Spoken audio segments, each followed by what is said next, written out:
This story happened around 4 years ago when I was 15 years old and we just moved into this house. We live in a very small tourist town, school like K to 12 in one building and population of like 700, and not during tourist season, kind of small. There was this weird druggie too that everyone just sort of knew of and hated. He lived in one of his parents' houses and didn't pay rent, so they decided to kick him out. My parents were actually friends with this family and helped take care of his kids when he couldn't, so we were on pretty good terms. They gave the druggie, I'll just call him D for short, 30 days to move out for failing to pay a single rent check in his miserable life. We weren't doing very well at all financially too, and needed somewhere to stay or rent. We began talking to D's parents about the house, and they said that we could begin renting it as soon as he moves out. The 30-day mark came around and we asked D if he was ready, and he acted like he knew nothing about what we were talking about. His parents said that they were just going to give him some extra days and help him move his stuff, so we waited another month. At this point, the current place that we were staying at, we had to move out in a few days. We went to the house and went inside to see all of D's stuff was still in the same spot. We decided that we couldn't wait any longer at this point, and we just bagged his stuff up and told him to pick it up at some point. Fast forward about a year, we always heard scurrying like mice and stuff in the ceiling, but we have a ton of strange animals like mice, snakes, lizards, all sorts of stuff here. One of our 4 snakes went missing from its closed tank with clips holding down the lid, so it could have been that. But there were no holes anywhere to be found. We didn't think anything of it, to be honest, but it was a bit strange. Eventually, though, we started hearing louder sounds, and our dad said that it was just the house settling. The stuff was disappearing from the fridge, electrical bills went up, we smelled smoke at one point. Us kids got blamed for all of it, and we even had our phones and my PC taken away. But the power bill was still up, and that was strange. And I also got blamed for the smoking in the house, which my parents had no reason to believe or prompt this accusation, so I was actually grounded until graduation. I was mad now too because I did not smoke in our house, ever. Now, I was unbelievably bored one day, not being able to do anything, so I decided that day that I was going to go and explore the attic. I opened the door and, oh my goodness. My mum then came right up the ladder, ready to beat me, and saw it too. A bed, a microwave, a mini fridge, cigarettes, unsmoked blunts, everything. And I guess by now that you probably know exactly who put them there. It was the druggie. He then came back that night, through my little sister's window. He was higher than I've ever seen anyone before, and admitted to a bunch of stuff, and we recorded it. He had actually taken the snake and let it loose to get rid of the mice. He was the one smoking in our house. He snuck in through my little sister's room every night. And in court, he then admitted to making a small hole in the floor of the attic to watch my 11-year-old sister sleep at night. We changed all the locks, and we got a Ring doorbell, placed higher security locks on all the windows, and even more stuff than that too. But the worst part of all of this was that this creep only got 6 months probation for marijuana possession, which wasn't yet legal in my state, but, I mean, come on. After all of that, that's all he gets? At some point, he got 1 year of prison for breaking and entering for an entire year almost every day, but, I don't know. The system here is just broken. He did have to pay a pretty heavy fine for damages, and also had to pay us back a year's worth of electrical bills, but, again, it just wasn't enough in my mind. We are now out of debt, and my parents are living steadily because he finally finished paying all fines to us.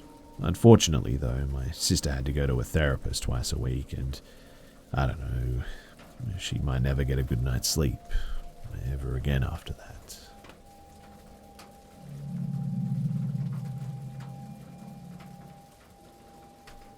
A few years ago, when I first started university, my dad actually bought a new house.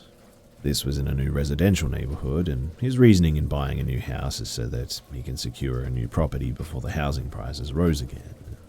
True to his word, After renovations were done and we were ready to move in, the market value of the house before renovation doubled, sitting at like US 120 grand or something.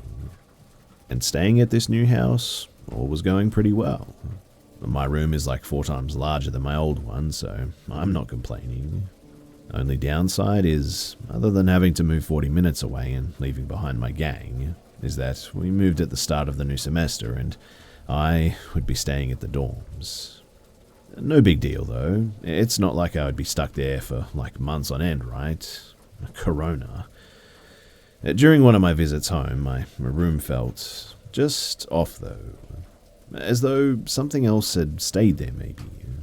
I did ask my mother if someone had stayed over, but she answered no, and I don't know, maybe I was just tired from the trip back or something. That or the stupid amount of assignments handed out was giving me anxiety. Shrugging it off though, I just went about my day as normal. Night came, and as I was watching anime, finally having some time to watch some in peace, I only stopped when the clock read like 2 a.m. or something, and I was getting comfortable in bed, is when I heard it.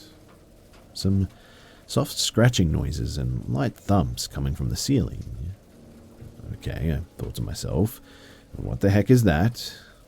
The noises persisted, soft scratching followed by small thumps, as though something was walking on the ceiling. It went on, going from one end of the ceiling to the other, passing over me several times. At this point, I was too sleepy to worry about this, and I just chalked it up to either squirrels or bats or something. Not unusual too, since I had went up to the ceiling at some point in my life and found squirrel scat everywhere. But settling down now, I did my best to ignore the noises, and eventually I drifted into a fitful sleep. But this went on for maybe like several months. Every time I went home and night fell, I would hear those scratching and thumping noises whenever it gets late. At this point, I stopped staying up late into the night and I went to bed early, but for some reason, the noises would occur regardless on whether I went to bed at like 9 p.m. or 3 a.m. Always scratching, always thumping. I would wake up at odd hours, half an hour would pass, but it felt as though I was asleep for longer. 4 hours would feel like 10 minutes, and I actually discussed to my mother about this, but she claims that she never heard anything. At this point, I had convinced myself that it was a squirrel or a bat problem, refusing to believe that my house was haunted and, to be more specific, my room. I told myself that when my dad gets home from his work overseas and I'm home too, maybe I'll discuss hiring an exterminator. But fast forward a month, my dad returned from Saudi Arabia and was enjoying the quiet at home. I was staying in the dorms when he returned, and we talked on the phone a lot, and when it was time to go home, my family picked me up at the university instead of waiting for me to arrive at the train station, and we chatted, had lunch, drove around a bit, and then went home. But when I entered my room, the tiles felt sandy, almost gravelly. I looked down, and I saw the floor was sprinkled with salt and peppercorns. I hesitated entering my room. Then I just thought, well, what the heck? I gave a Salem and I entered. For the first time since I stayed at that house too, my room actually felt like my room. After sorting out my stuff, I went down and enjoyed family time, but I felt like I needed to ask about the peppercorn and the salt, but thought against it at that time, maybe after night prayers. Come night, after the whole family finished night prayers in the living room downstairs, I asked my dad what the peppercorn and the salt was about. And I saw his face go from calm to what looked like grim, and he laid out what happened in the past 2 days. So when we came home, as usual, he would lead prayers in the living room with my mum. It happened during night prayers when he gave the last Salem. For clarification, we're a Muslim family if you haven't guessed already, but as he gave it, he heard something sort of scamper upstairs. Not animal scampers either. These were unmistakably human steps running up the stairs. My dad immediately froze, debating to himself on whether it was just his imagination or if he actually heard it. And his answer came when my mum tapped him on the shoulder and asked, "Honey, "Did you hear that? Like something running up the stairs?" My dad turned to my mum and nodded, confirming that it wasn't just his imagination. Something was watching when they prayed. And when he was done, it ran off up the stairs. The following day was apparently a blur. They contacted the local imam and asked his help to settle the issue. The imam with his personal congregation visited the house and, after assessing it, went forward with the fencing ritual. A fencing ritual was a ritual to put up a barrier around the target. That's where the salt and the peppercorns came from, and the species of whatever was residing in our house hated salt and peppercorn as it burns them, apparently, but after they made the barrier, they held a Quran recitation downstairs in the living room and another in my room. And apparently, the thing made its home in my room and was trying to expand downstairs. After the recitation was done and they had left, my dad asked my mum if I had asked anything weird in the past few weeks or months when he wasn't here. She confirmed that, yes, I had actually asked once, but that was it. And a week before my dad returned home, she started hearing those same noises in her room ceiling, soft scratches followed by thumping sounds. After all of this was told, I just sort of sat there in silence. I'd be lying if I said that I wasn't spooked, and after dinner I excused myself to my room, saying that I just wanted an early night. I lied though, instead staying up till like 2 a.m., watching anime silently on my laptop to just kill some time. And as I tucked myself into my sheets, I closed my eyes and I listened. Apart from the occasional barking from the strays and occasional car cruising by, it was quiet. A peaceful quiet. As my drowsiness consumed me, one thing crossed my mind though. Finally, I can get some sleep.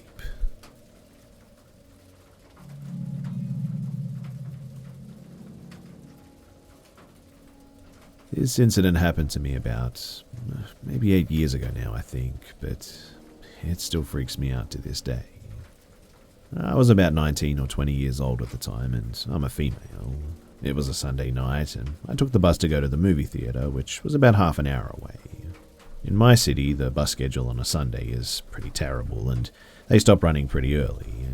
But I arrived at my bus stop, which was a large station surrounded by a fence with a couple of openings here and there, which lead to a path, and I would always take this path to go home and cut through a school football field before getting to my street. It was only about a 10-minute walk home. It was dark outside, but not very late, maybe 9 p.m. or so. As I was walking toward one of the openings to get into the path, I noticed 2 pairs of eyes on the other side of the fence staring at me. My stomach dropped and my gut told me that something wasn't right. I kept walking straight instead of going onto the path so that I was still under the bright bus station lights. As I walked past the eyes, I realized that it was actually 2 men standing behind the fence, just watching me. They were dressed in dark clothes, which is why I couldn't really see them very well. But as I walked past them, they started yelling at me like, "Why are you walking alone at night? Where's your man to keep you safe? Come here, girl." They were laughing and began to follow me. I pulled out my cell phone and it was at like 2% battery. I held it in my hand in case I needed to call for help, and as I sped, they sped up and started yelling threats to me. Threats involving rape. There was no one around, and obviously I was terrified. I saw one bus coming around the loop about to leave the station to start a route, so I just ran as fast as I could toward that bus. The 2 men were chasing me at this point. I made it to the side of the bus as it was driving, and I began banging on the window, frantically yelling stop. The bus driver, thank God, stopped the bus and opened the door to let me on. I told him to shut the door quickly, and I pointed toward the men that had turned around and were walking back the other direction. At this point, I just broke down. I was shaking uncontrollably, and I was in tears. The bus driver parked the bus and called for the transit security to come. I used what was left of my phone battery to call my brother for some comfort. The security drove me the rest of the way home, and they followed the bus the two men got on. Unfortunately, the men got off at some point, and they just booked it though. And although they were never found, I am just so thankful for that one last bus ride, or else I really don't know what would have happened to me.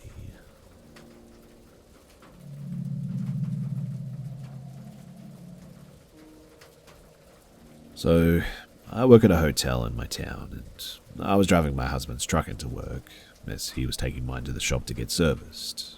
He has a very large truck, and I only drive it when I absolutely have to.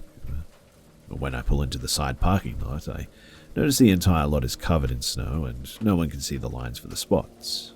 So I begin looking like a moron and try to park in what I hope is a spot, backing up and moving forward several times.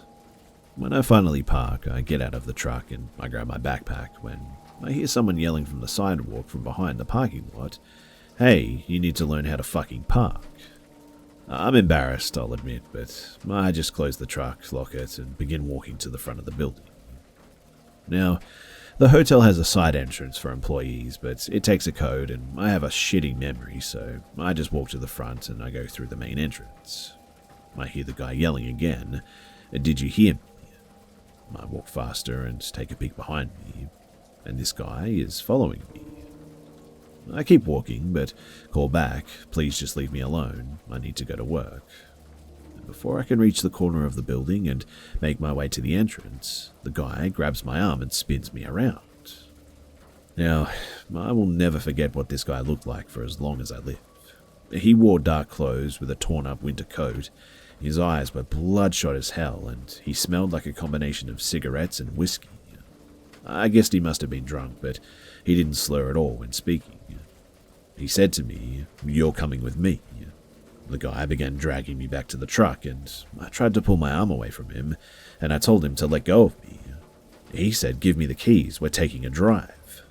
I began to yell for help, and his grip on my arm got tighter. I'm a 26-year-old woman, not skinny at all, but a lot smaller than this guy, that's for sure. He was dragging me easily, and the snow on the ground just made my feet slide along the ground quickly. I yelled out, "Someone help, please," but no one was near us, and I kept fighting to get away from this guy. I prayed that there would be guests that could possibly hear me, but it was our slow season, so most likely there was no one in the rooms on that side of the building. The guy turns back to glare at me and tells me to shut the hell up and give me the keys. Now, I was carrying my backpack on one shoulder as it was big and bulky from my uniform and shoes. I quickly slipped the strap down my arm, grabbed it, and I swung it right into his face. The guy let go of me, and I just ran for my life to the front doors. I heard the guy screaming, but I ignored him. I was way too scared to look back at him. And eventually I ran inside and all the way to the employee locker rooms. When I finally calmed down enough, I went to the front desk to talk to the security. Sadly, there were no cameras on that side of the building, so nothing was recorded. They called the cops and I made a report. The cops informed the general manager of the hotel that they needed to seriously consider security cameras on that side of the building, as drunks and druggies were known to be in that area. There was a bar just a couple of streets down, apparently, and it was common. They got the description of the guy and said that they'd keep an eye out for him. The manager apologized like crazy about the incident, but I told him that it wasn't his fault. He's a really good guy, and I did ask the security guard to follow me out so I can check on the truck and whatnot. Thankfully, it was fine. The security guard promised to make more rounds outside, especially that early in the morning. I told my husband what happened, and he drove me to work the next day, and was happy to see that the security guard was keeping their word that they would make rounds outside that time in the morning. They still currently are, which is great. I'm driving myself to work again, but I don't get out of my truck until I see that security guard, and he watches to make sure that I get inside okay. I think he's also hoping to catch the guy if he comes back. The guy that covers him on his days off as well does the same thing. I'm also getting pepper spray and maybe a knife after work today. Sadly, I haven't heard from the police yet, and maybe I won't. Hopefully the guy was scared off from coming back to the area, or maybe he tried to go back and the security guard scared him off, but either way, I really hope that I never see this guy again. Or if I do, At least he might be in handcuffs.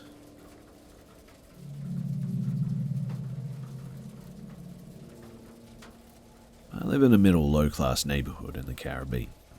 It's a quiet place where nothing ever really happens.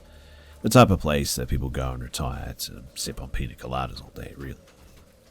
However, a few houses next to mine lived a family that wasn't like the rest. They had the biggest house on the street and lived quite luxuriously. Their kids would play with me, especially the smallest girl we all nicknamed Tiny. Tiny was about 5 when I was 11, and she was always at my house.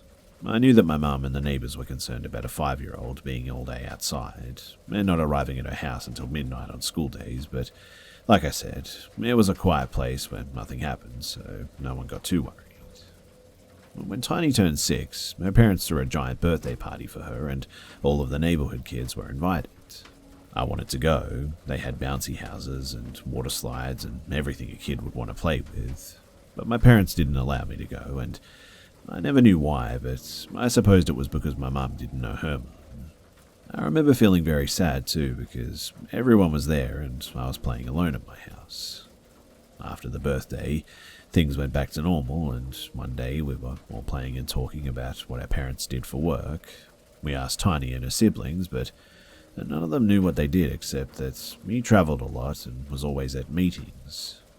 I didn't pay much attention, and we all just continued on with our day. One night, we were playing on the street when we started hearing loud pops coming from Tiny's house. I'll never forget that day as well. The neighbours, including my mum, came out rushing us inside, yelling that it was gunshots. Some of us got into my house, and we stayed there as my next-door neighbour, a cop, ran towards Tiny's house. All we saw after the gunshots were a black van rushing down the street and almost killing a dog. Some men entered the house, and Tiny and her siblings wanted to check out what was going on, but everyone forbade them to go in. All I remember was a bunch of cops and ambulances a few minutes later, and a day after that, I never saw Tiny or her siblings again. For a couple of months, the house just sat empty, but black vans and strange men kept coming into the neighborhood door to door asking for any information about the man and his children. No one in the neighborhood spoke about it. I know the cops asked me about Tiny and the kids and if they ever said something weird about their dad and their mum, but I was only 11 and more concerned about playing Mario Kart Wii than about what happened that night. Years passed and the story faded away, and now that I'm grown up though, I asked my neighborhood, the cop, what went down that night. There were some rumors that the guy actually died. He said that the night the man got a gun and emptied it into his skull, and his wife was gravely wounded. She survived because he was a drug lord or something that was going to make a deal with the police to turn his rival gangs and some other people to the cops or something. The men in the van that were going door to door wanted to know where his kids and wife were to also shut them up. As for the kids, his oldest son was found dead a few hours away in the neighbouring town. His car set ablaze. His other children are now living in other countries under witness protection programs. And I just hope that wherever Tiny is, that she's doing okay. And also that her family got the help that they needed.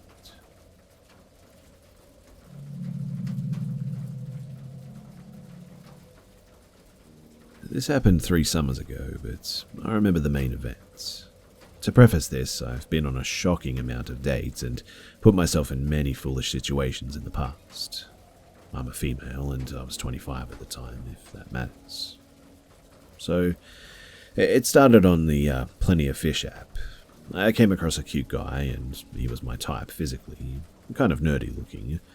On his profile, he had very adventurous photos of him hiking and traveling. He seemed really exciting to get to know, and once he saw that I looked at his profile, he sent me a message. We flirted a bit back and forth and exchanged numbers, even though he lived about an hour away. He said on the app that he's never been to my city and didn't plan on it, so we probably wouldn't meet. I respected his honesty. I don't like wasting my time. But one day, shortly after meeting him online, he texted me randomly saying that he's in my town on some work thing and invited me to a bar that he was at. I decided to meet up since I was already in the area, and he said that he would actually pick me up. I was dumb, like I said, and I agreed, even though it was just over 4 blocks away. It took him way longer than it should have to get to me, and I honestly don't think he was actually ever at that bar. Once in POF Date's car, I noticed it was a rental and that it seemed like he had just gotten his license because he was a terrible driver. After driving in circles, he told me to pick a place, but not in the area because parking is impossible.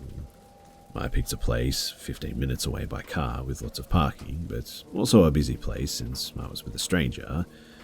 And once there, he started pressuring me to drink. He insisted, in fact, and I'm not a huge drinker, but I enjoy pub-style bars. So I ended up caving, and I had a drink and was again pressured to have another one. He was very pushy too, and seemed really irritated that I wasn't going for it. Usually, I would end a date pretty quickly if I was ever mistreated, but he became charming enough to keep me there at least until we had done our date. I saw an old acquaintance at the bar and wanted my date to know that I knew him. In my head, I think I just wanted my date to know that someone could identify him. I'm not a paranoid person, but I think my subconscious was definitely on alert. After an hour of talking in the bar, I tell him that I'm ready to head out. He insisted that we go across the road to get a coffee.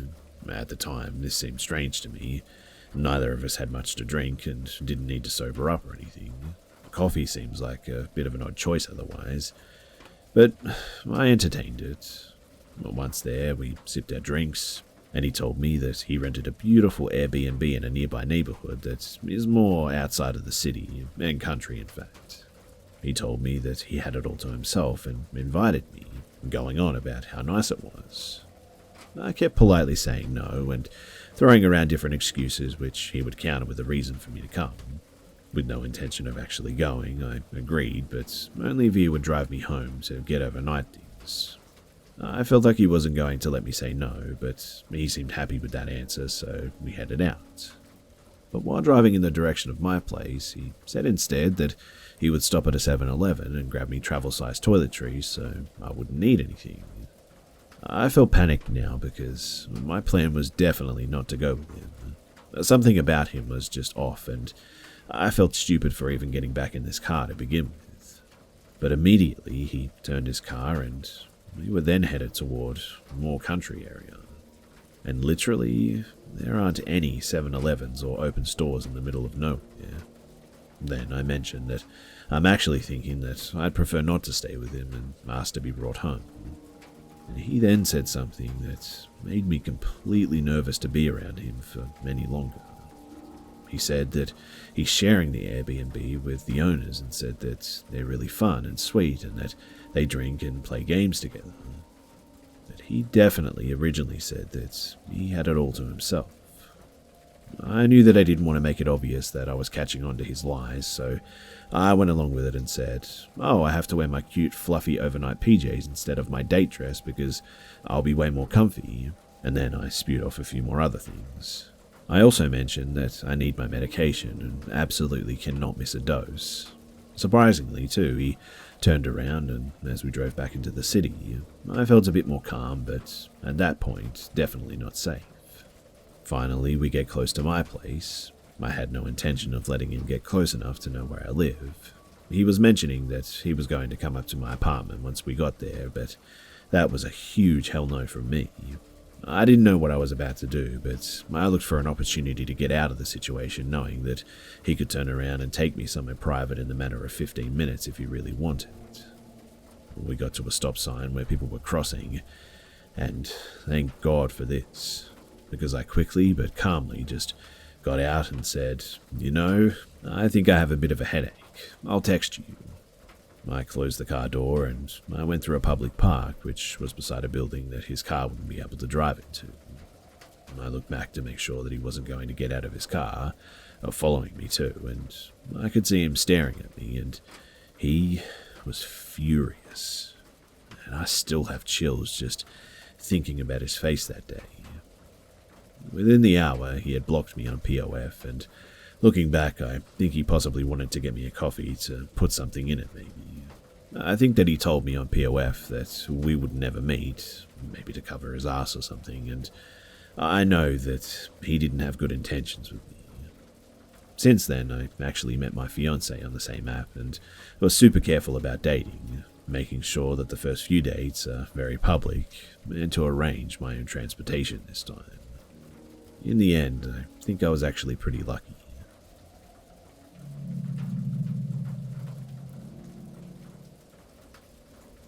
Alright, so buckle up because this is going to get weird. So this isn't something unknown amongst my friends and the people local to me, as I live in quite a small town. But in grade 9, I would have been about 13 or 14, I think, and I had no friends. I was, still am, kind of weird, and it always just threw people off.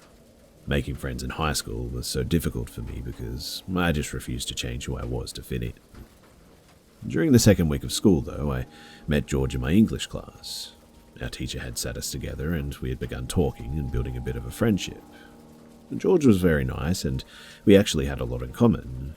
He had come from a different elementary school. It was odd because the people from his school commonly went to a different high school, although he insisted that he wanted to go to this high school because there were certain classes that he wanted to take that the other school just didn't offer. After about a week of talking together during English, though, he asked if I wanted to eat lunch with him. We had the same lunch period, and he said that he noticed how often that I sat alone to eat. I thought it was a really nice gesture, so I agreed. We ended up having lunch together for a while, in fact, but then I just kind of started making some new friends. I always invited him to eat lunch with a few of the other friends that I had made, but he always just declined. And then one day in English class, he passed me a note. This was very strange too, since, we were sitting right next to each other. But the note said something like, "I need to talk to you. Can we please sit alone together for lunch?" I wrote back that I would sit with him, and we hardly spoke the rest of the period. Obviously, I got really strange vibes from him. So, it's lunchtime, and I see him sitting at the end of the row. Our cafeteria consisted of large harvest tables and benches.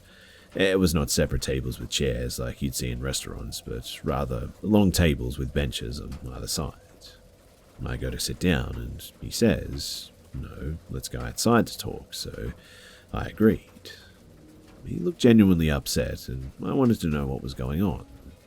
When we got outside, he led me over to sit on a curb in front of the school and started talking just really aggressively.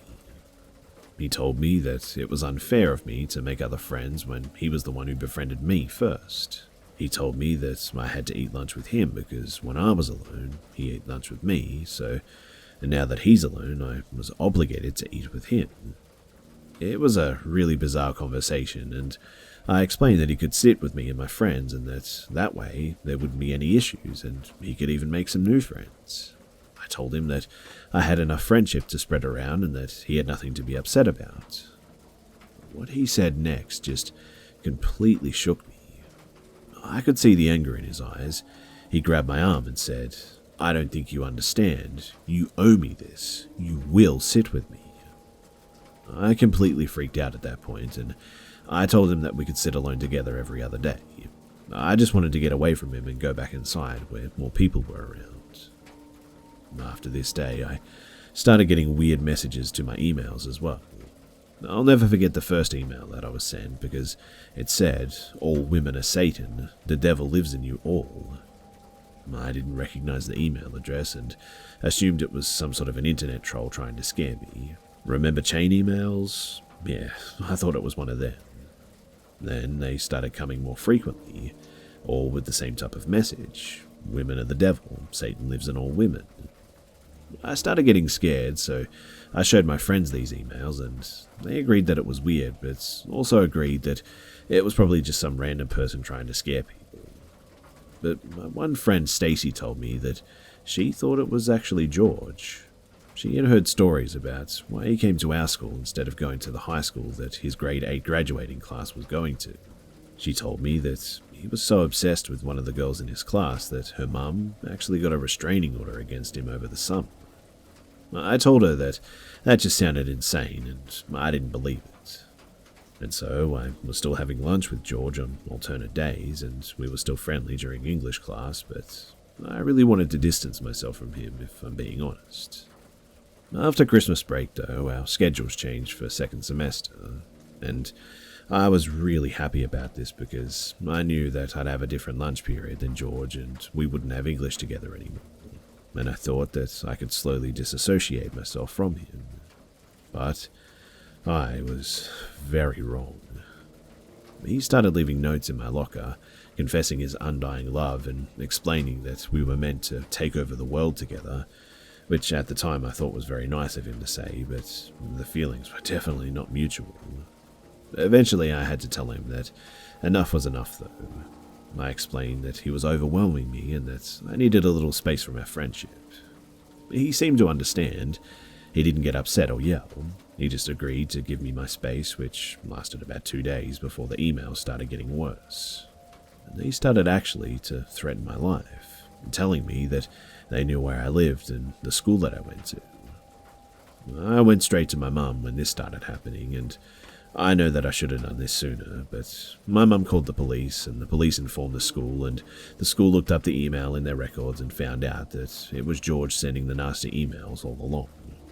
George was suspended and wouldn't even look at me anymore. I was quite honestly relieved though. Now, 1 year after we graduated high school, George and his mother went for a drive. And while she was driving, he actually stabbed her over 100 times.